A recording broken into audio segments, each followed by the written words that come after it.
आज के इस डीप डाइव में हम एक ऐसे विषय पर बात करने वाले हैं जो सतह पर देखने से शायद लगे कि बीते हुए कल की कोई बहुत ही साधारण सी बात है। अक्सर लोग ऐसे ही सोचते हैं प्राचीन ग्रंथों के बारे में। हाँ, लेकिन असल में वो हमारे वर्तमान और हमारे भविष्य का एक बहुत ही सटीक ब्लूप्रिंट है। हम बात कर रहे हैं कथा सरित सागर की, जिसका शाब्दिक अर्थ होता है कहानियों का महासागर। और ये नाम इसके लिए बिल्कुल एकदम परफेक्ट है ना? अक्सर ये मान लिया जाता है कि प्राचीन भारतीय साहित्य का मतलब सिर्फ राजा महाराजाओं के किस्से हैं या फिर धार्मिक कर्मकांड है। तो चलिए इसे थोड़ा विस्तार से समझते हैं कि कैसे 11वीं शताब्दी में रचा गया ये महाग्रंथ आज की आधुनिक दुनिया, चाहे वो हमारी जटिल राजनीति हो, ग्लोबल व्यापार हो या फिर हमारा मानसिक स्वास्थ्य, इन सब के लिए कितने व्यावहारिक समाधान देता है। ये एक बहुत ही महत्वपूर्ण नजरिया है। देखिए, ये समझना जरूरी है कि प्राचीन ग्रंथ केवल इतिहास का संकलन नहीं होते हैं। सही बात है। वो असल में मानव स्वभाव और असमाज के काम करने के तरीके का एक बहुत ही गहरा मनोवैज्ञानिक और समाज शास्त्रीय अध्ययन होते हैं। अगर हम गहराई में जाएं तो इन शाश्वत कहानियों में मानव मनोविज्ञान को जिस बारीकी से परखा गया है, वो आज के इस तकनीकी और भागदौड़ भरे युग में सच कहूं तो और भी ज्यादा प्रासंगिक हो जाता है। मतलब इंसान की फितरत नहीं बदली है? बिल्कुल नहीं। इन कथाओं में साफ दिखता है कि इंसान की मूल फितरत, उसके डर, उसकी महत्वाकांक्षाएं और उसके तनाव का कारण वो सदियों से एक ही रहा है, और इसीलिए उनके समाधान भी इन्हीं कहानियों में छुपे हैं। और ये बात तो इस ग्रंथ की रचना के मूल कारण में भी साफ दिखाई देती है। अगर हम 11वीं सदी में जाएं, मतलब लगभग 1063 से 1081 ईस्वी के आसपास, तो कश्मीर के एक बहुत बड़े विद्वान थे पंडित सोमदेव जी। उन्होंने इस कथा सरित सागर की रचना की थी जी। और ये रचना उन्होंने कश्मीर के तत्कालीन राजा अनंत की पत्नी रानी सूर्यमती के लिए की थी। कहा जाता है कि रानी उस समय काफी मानसिक तनाव और राजनीतिक उथल-पुथल से गुजर रही थी। वो एक बहुत ही मुश्किल दौर था उनके लिए। हाँ, और उनके मन को शांत करने के लिए, उनके मनोरंजन के लिए इस ग्रंथ को लिखा गया था। इसके आकार की बात करें तो ये सच में एक महासागर है। इसमें 21,388 पद्य हैं। इसे 18 लंबक यानी बड़े खंडों में और 124 तरंगों में बांटा गया है। तरंग मतलब अध्याय? जी, तरंग का अर्थ ही लहरें होता है, जो इस कहानियों के महासागर के नाम को पूरी तरह से सार्थक करता है। लेकिन यहाँ एक बहुत बड़ा मोड़ आता है। सोमदेव ने ग्रंथ की शुरुआत में ही ये साफ कर दिया है कि वो जो लिख रहे हैं वो कोई ओरिजिनल या मौलिक रचना नहीं है। हाँ, ये एक बहुत ही रोचक बात है। वो बताते हैं कि ये एक बहुत पुरानी लुप्त हो चुके रचना का सिर्फ एक सार है, या कहें कि एक रीमेक है। और यहाँ सबसे दिलचस्प बात यह है कि उस मूल ग्रंथ का नाम बृहद कथा था। इसके रचयिता गुणाढ्य थे। गुणाढ्य ने इस महान रचना को सातवाहन युग में, यानी आज से करीब 2000 साल पहले, पहली या दूसरी शताब्दी में लिखा था। 2000 साल पहले? बाप रे! बिल्कुल। और सबसे हैरानी की बात यह है कि उन्होंने इसे संस्कृत या प्राकृत जैसी किसी कुलीन या राज दरबारी भाषा में नहीं लिखा था। उन्होंने इसे पैशाची भाषा में लिखा था। पैशाची मतलब पिशाचों की भाषा? हाँ, पैशाची को उस समय पिशाचों की, या कहें कि समाज के बहुत ही निचले तबके की भाषा माना जाता था। और सबसे बड़े दुर्भाग्य की बात यह है कि गुणाढ्य की वो मूल बृहद कथा आज पूरी तरह से लुप्त हो चुकी है। उसका एक भी पन्ना नहीं बचा? एक भी मूल पन्ना आज दुनिया में मौजूद नहीं है। ये तो साहित्य के इतिहास की सबसे बड़ी त्रासदियों में से एक है। मतलब मूल रचना पूरी तरह से गायब हो गई, लेकिन वो कहानी, उसके भीतर का जो कोर था, वो इतना पावरफुल था कि वो नष्ट नहीं हुआ। यही तो कहानियों की ताकत होती है। सही कहा। समय के साथ अलग अलग क्षेत्रों में अलग अलग संस्कृतियों के विद्वानों ने उसे अपने तरीके से पुनर्जीवित किया। जैसे 5वीं सदी के आसपास बुद्ध स्वामी ने संस्कृत में बृहद कथा श्लोक संग्रह लिखा, जिसे नेपाली वाचना भी कहा जाता है। जी। फिर जैन परंपरा में संगदास कणी ने वसुदेव हिंडी के नाम से इसका एक प्राकृत वर्जन तैयार किया।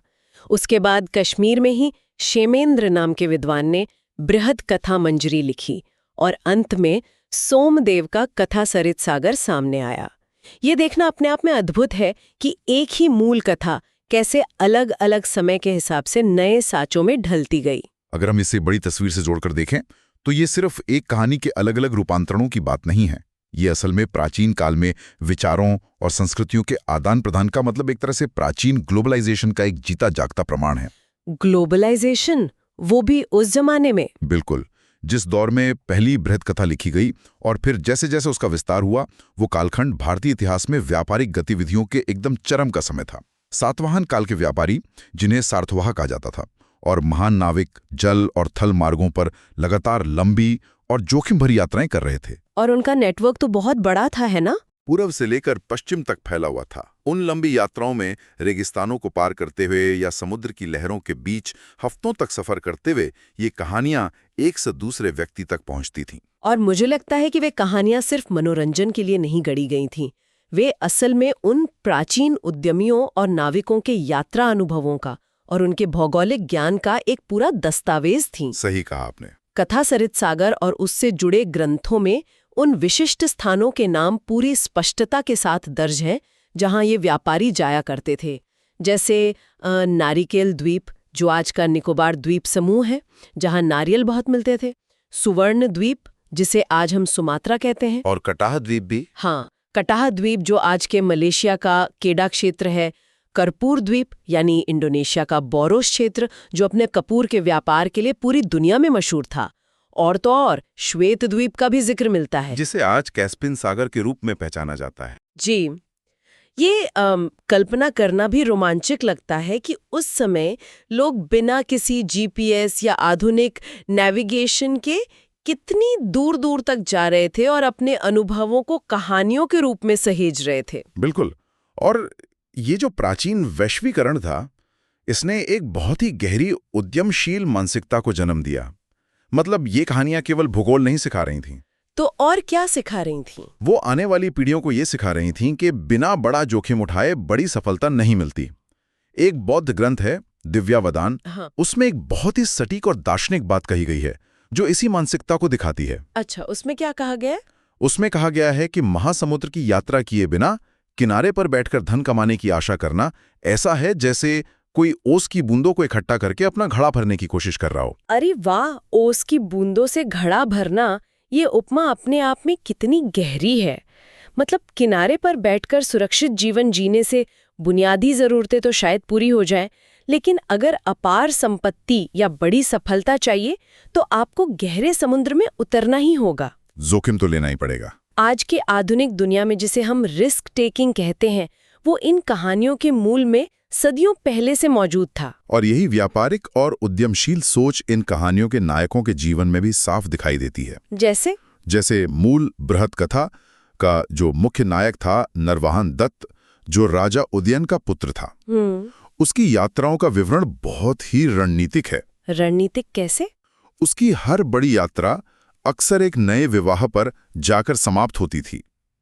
इसे आप एक रूपक के तौर पर समझ सकते हैं। जैसे कोई व्यापारी एक नए देश में जाता है, वहां रिस्क लेता है और अंततः धन और सफलता प्राप्त करके लौटता है। वैसे ही नरवाहन दत्त के चरित्र में अलग अलग द्वीपों की यात्रा की सफलता एक नई रानी के साथ विवाह के रूप में दिखाई जाती थी। अच्छा, तो ये सिर्फ एक रोमानी घटना नहीं थी? नहीं, बिल्कुल नहीं। वो विवाह उस नए क्षेत्र के साथ व्यापारिक और राजनीतिक गठजोड़ का एक प्रतीक था। ये एक बहुत ही तार्किक विश्लेषण है, लेकिन समय के साथ जैसे जैसे इन कहानियों ने अलग अलग संस्कृतियों में प्रवेश किया, नायकों का स्वरूप भी बदल गया।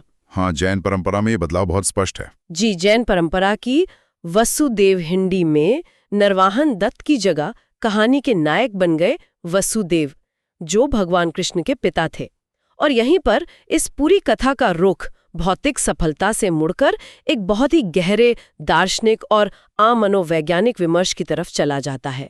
एक बहुत ही शानदार प्रसंग है जहां वसुदेव पूरे 100 साल तक दुनिया भर में भटकने और अनगिनत कष्ट सहने के बाद अपने घर लौटते हैं। 100 साल का सफर बहुत लंबा होता है। हाँ, और जब वो लौटते हैं तब उनके परिवार के एक सदस्य प्रद्युम्न उन पर एक बड़ा तीखा ताना मारते हैं। और पता है, प्रद्युम्न का वो ताना आज की पीढ़ी की मानसिकता को बहुत अच्छी तरह से दर्शाता है। कैसे? प्रद्युम्न कहते हैं कि सांब, जो कृष्ण के एक और पुत्र थे, उन्होंने तो अंतःपुर में यानी घर की चारदीवारी के भीतर आराम से बैठे बैठे ही 108 बहुएं प्राप्त कर ली। उन्हें कहीं बाहर जाने की जरूरत ही नहीं पड़ी। और दूसरी तरफ वसुदेव हैं, जो 100 साल तक जंगलों, पहाड़ों और समुद्रों में दर दर भटकते रहे और मुसीबतें झेली। मतलब ये तो आज के जमाने के शॉर्टकट वाली बात हो गई। बिल्कुल। इसे अगर आज के संदर्भ में देखा जाए तो ये तुरंत मिलने वाली सफलता और बिना मेहनत के हासिल किए गए मुकाम का गुणगान करने जैसा है। और इसके जवाब में वसुदेव जो कहते हैं वो अनुभव और संघर्ष का सबसे सटीक सारांश है।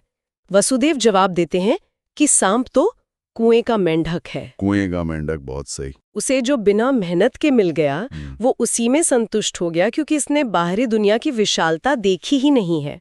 वसुदेव कहते हैं कि मैंने 100 साल तक पर्यटन करके जीवन के जो सुख और दुख देखे हैं, जो उतार चढ़ाव सहे हैं और अलग अलग संस्कृतियों के बीच रहकर जो अनुभव हासिल किया है, वो अनुभव सांप के भाग्य में नहीं है।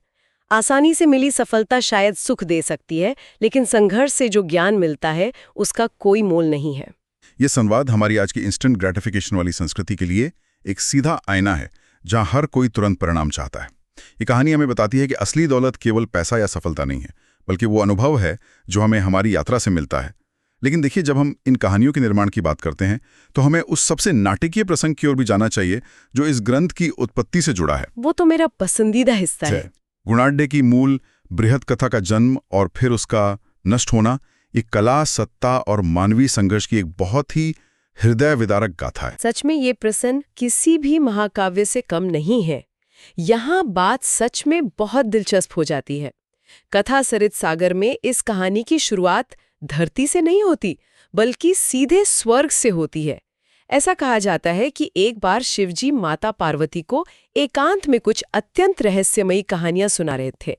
उस समय वहां किसी का भी आना सख्त मना था। लेकिन नियम तो टूटने के लिए बनते हैं। बिल्कुल। पुष्पदंत नाम के एक शिवगण ने किसी तरह भौरे का रूप धारण किया और छुपकर वे सारी कहानियां सुन ली। और इंसान की फितरत, या कहें कि किसी भी जीव की फितरत के अनुसार, कोई भी बड़ा रहस्य ज्यादा देर तक छुप नहीं पाता। एकदम सही। पुष्पदंत ने जाकर वो कहानी अपनी पत्नी को सुना दी। पत्नी ने वो कहानी पार्वती जी के सखियों को बता दी, और जब घूमते फिरते यह बात पार्वती जी तक पहुंची कि उनके रहस्य उजागर हो गए हैं, तो वे अत्यंत क्रोधित हो उठी। उन्होंने पुष्पदंत को श्राप दे दिया कि उसे स्वर्ग से निष्कासित होकर धरती पर एक साधारण इंसान के रूप में जन्म लेना होगा और कष्ट भोगने होंगे। और यही वो बिंदु है जहां से कहानी मानव इतिहास में प्रवेश करती है। पुष्पदंत धरती पर कई जन्मों से गुजरता हुआ अंततः गुणाढ्य के रूप में पैदा होता है। उसे श्राप से ये शर्त मिली थी कि जब वो उन दिव्य कहानियों को धरती के लोगों के लिए लिख देगा, तभी उसे इस श्राप से मुक्ति मिलेगी। हाँ, और वापस स्वर्ग जा सकेगा। हाँ, अब गुणाढ्य विंध्य के घने जंगलों में चले जाते हैं। उनके पास लिखने के लिए न तो कोई शाही कागज था और न ही कोई स्याही।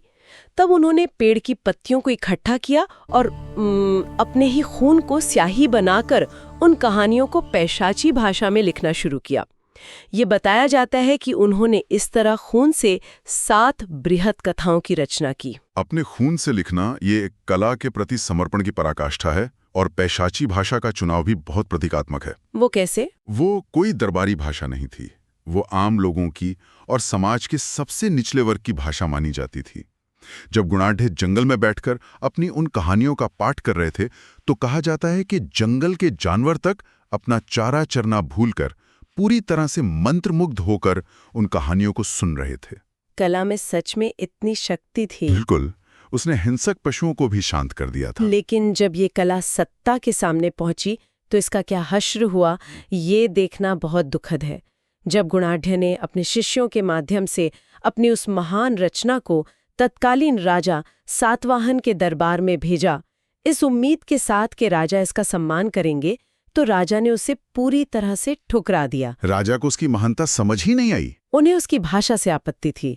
राजा ने कहा कि ये पैशाची भाषा तो भूतों और पिशाचों की बोली है, इसमें कोई दरबारी गरिमा नहीं है। खून से लिखी उस महान कृति का केवल इसलिए तिरस्कार कर दिया गया क्योंकि उसकी पैकेजिंग सत्ता के मानकों पर खरी नहीं उतरी। इससे एक बहुत अहम सवाल खड़ा होता है जो आज के समय में भी उतना ही प्रासंगिक है। सत्ता और कला के बीच का टकराव। जब कोई महान विचार मुख्य धारा की भाषा के अनुरूप नहीं होता, तो सत्ता उसे कैसे खारिज कर देती है। गुणाढ्य को इस बात का बहुत गहरा सदमा लगा। बिल्कुल, इस तिरस्कार से जो मानसिक आघात लगा, वो उनके जीवन का सबसे बड़ा दुख बन गया। वे निराश होकर वापस उसी पहाड़ी पर लौट गए उन्होंने वहां एक बड़ी आग जलाई और अपनी जीवन भर की मेहनत उन 7 बृहद कथाओं में से 6 कहानियों को एक-एक करके उसी आग के हवाले कर दिया। हम इस दृश्य की कल्पना भर कर सकते हैं। एक महान लेखक अपनी ही रचना को राख में बदल रहा है, जिसे सुनकर जानवर तक सुध-बुध खो बैठे थे। उसे सिर्फ सत्ता के अहंकार के कारण नष्ट कर दिया गया। बहुत ही दुखद। और वही एक बची हुई कहानी वो बीज बनी जिससे बाद में कथा सरित सागर का जन्म हुआ। ये घटना हमें सिखाती है कि कैसे विचारों को नष्ट करने की कोशिश हमेशा से होती रही है, लेकिन कोई ना कोई हिस्सा हमेशा बच निकलता है। और जो हिस्सा बच निकला, उसने ये सुनिश्चित किया कि आने वाली पीढ़ियों को समाज की एक सच्ची तस्वीर मिले। अगर हम सोमदेव के कथा सरित सागर को देखें, तो ये सिर्फ देवी देवताओं या राजाओं की कहानियों तक सीमित नहीं है। इसमें तो समाज का हर रंग है। हाँ, इसमें चोरों, जुआरियों, ठगों और महामूर्खों की कहानियां भी उतनी ही प्रमुखता से शामिल हैं। सोमदेव ने समाज का एक ऐसा चित्र खींचा है जिसमें कोई बनावटीपन नहीं है। उन्होंने मानव स्वभाव की अच्छाइयों के साथ साथ उसकी कमियों और समाज के पाखंड को बिना किसी झिझक के सामने रखा है। और समाज की इन कमियों को उजागर करने के लिए सोमदेव ने अक्सर मूर्खों की कहानियों का बहुत ही बेहतरीन इस्तेमाल किया है। इन कहानियों में हास्य भी है और एक बहुत गहरा मनोवैज्ञानिक संदेश भी। एक बहुत ही मजेदार कहानी तुलिक नाम के एक मूर्ख की है जो रुई बेचने का काम करता था। अरे हाँ, वो रुई वाली कहानी।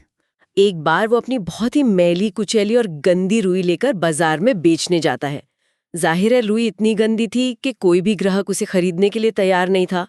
वो परेशान होकर बाजार में घूम ही रहा होता है कि तभी उसकी नजर एक सुनार की दुकान पर पड़ती है। और यहीं से इंसान के दिमाग की वो प्रक्रिया शुरू होती है जिसे मनोविज्ञान में गलत तुलना या फॉल्स इक्विवेलेंस कहते हैं। जी हाँ, वो मूर्ख देखता है कि सुनार ने सोने का एक गंदा और भद्दा सा टुकड़ा आग में डाल दिया है।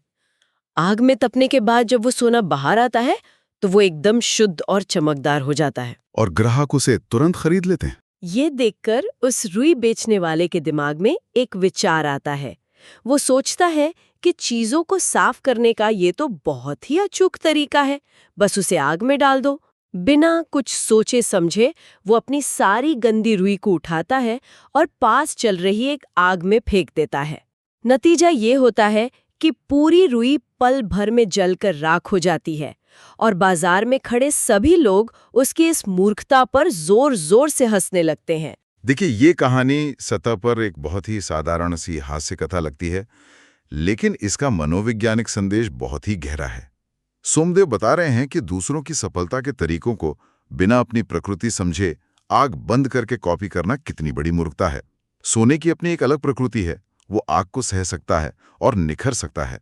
लेकिन रुई तो आग में जल ही जाएगी। बिल्कुल, रुई की प्रकृति अत्यंत संवेदनशील है। आज के इस दौर में जहां सोशल मीडिया और कॉर्पोरेट दुनिया में हर कोई दूसरों की सफलता के शॉर्टकट ढूंढ रहा है, लोग अक्सर किसी और की फायर टेस्टेड रणनीतियों को अपनी कॉटन जैसी नाजुक परिस्थितियों पर लागू कर देते हैं और फिर भारी नुकसान उठाते हैं। यह बहुत ही सटीक विश्लेषण है। प्राचीन कहानियों में छिपे इस मनोविज्ञान को समझना ही असली ज्ञान है। और मनोविज्ञान की बात चली है तो इस ग्रंथ के अंत में एक बहुत ही महत्वपूर्ण बात कही गई है। वहाँ स्पष्ट रूप से लिखा है कि भारतीय परंपरा में ये माना जाता था कि कहानी सुनने से पाप नष्ट होता है। जी। पहली बार जब कोई इसे पढ़ता है तो ये किसी अंधविश्वास जैसा लगता है, लेकिन अगर इसकी गहराई में जाएं तो ये पूरी तरह से एक मनोवैज्ञानिक सत्य है। एकदम 100% सच है। यहाँ पाप का अर्थ कोई धार्मिक अपराध नहीं है, बल्कि तनाव, अशांति और मानसिक क्लेश है। और पाप नष्ट होने का अर्थ है हमारे मन के तनाव का दूर होना। इसे हम आज भावनात्मक शुद्धि कह सकते हैं। Stress relief. हाँ, जब इंसान दिन भर की भाग-दौड़, चिंताओं और असुरक्षाओं में उलझा रहता है, तो उसका मन अपनी शांति खो बैठता है। ऐसे में कहानियां उस उलझे हुए मन के लिए एक मरहम का काम करती हैं। जब हम किसी अच्छी कहानी में डूब जाते हैं, तो हम कुछ समय के लिए अपनी वास्तविक चिंताओं से कट जाते हैं और हमारा मन अपनी प्राकृतिक स्थिति में वापस लौट आता है। इसे एक बहुत ही सुंदर उपमा से समझाया जा सकता है। जैसे जीवन रूपी भोजन में हमारी रोजमर्रा की दिनचर्या दाल रोटी की तरह है, लेकिन कहानियां उस भोजन में नमक की उस एक चुटकी के समान है जो पूरे खाने का स्वाद बढ़ा देती हैं।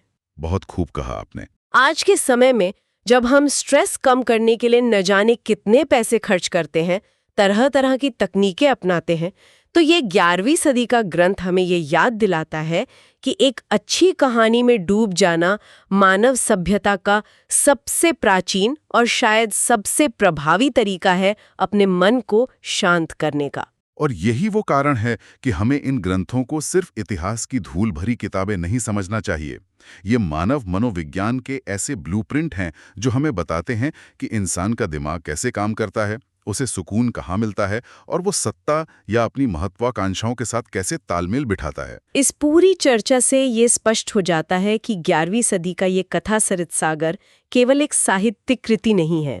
हमने देखा कि कैसे ये ग्रंथ प्राचीन व्यापारियों के उस ग्लोबल नेटवर्क की जानकारी देता है जो आज के वैश्वीकरण का आधार है। हमने वसुदेव के जरिए अनुभव की कीमत को समझा, गुणाढ़ की कहानी भी देखी। हाँ, गुणाढ़ की खून से लिखी कहानी और राजा द्वारा उसके तिरस्कार से हमने कला और सत्ता के टकराव को महसूस किया, और अंत में रुई बेचने वाले मूर्छ की कहानी से लेकर मानसिक स्वास्थ्य तक हमने ये जाना कि कहानियां किस तरह इंसान को मानसिक शांति प्रदान करती हैं। इस पूरी यात्रा ने हमारे सामने एक बहुत ही सोचने पर मजबूर कर देने वाला परिदृश्य भी खड़ा कर दिया है। हमने देखा कि गुणाढ़ की मूल बृहत कथा का अधिकांश हिस्सा हमेशा के लिए नष्ट हो गया था। हमारे पास केवल उस बचे हुए हिस्से की रीमेक कहानियां ही पहुंची। फिर भी इन बची खुची कहानियों ने हमारी संस्कृति और हमारे मनोविज्ञान को आकार दे दिया। ये तो है। अब जरा इसे आज के इस डिजिटल युग के संदर्भ में देखिए। हम हर दिन पेटाबाइट्स में डेटा बना रहे हैं, हमारी टेक्नोलॉजी, हमारे सर्वर्स, AI।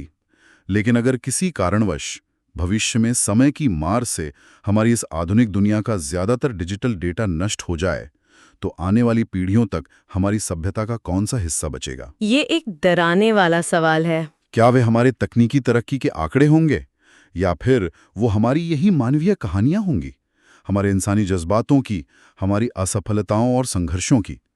वो कहानियां जो हमेशा एक पीढ़ी से दूसरी पीढ़ी तक जुबानी सफर करती हैं और समय की हर आग से बच निकलती हैं। इस पर जरूर विचार करें। सच में ये एक बहुत ही गहरा विचार है। जब सब कुछ नष्ट हो जाएगा, तब भी शायद इंसानियत के बचे हुए हिस्से किसी नई भाषा में अपनी भावनाओं को ही दर्ज करेंगे। हमारा डिजिटल डेटा भले ही राख हो जाए, लेकिन मानवीय अनुभूतियों की ये कहानियां किसी न किसी रूप में जरूर बच निकलेंगी। बिल्कुल। और इसी विचार के साथ हम आज के इस गहन विश्लेषण को यहीं समाप्त करते हैं। कहानियों के इस महासागर में गोते लगाने के लिए अभी और भी बहुत कुछ बाकी है, लेकिन आज के लिए बस इतना ही।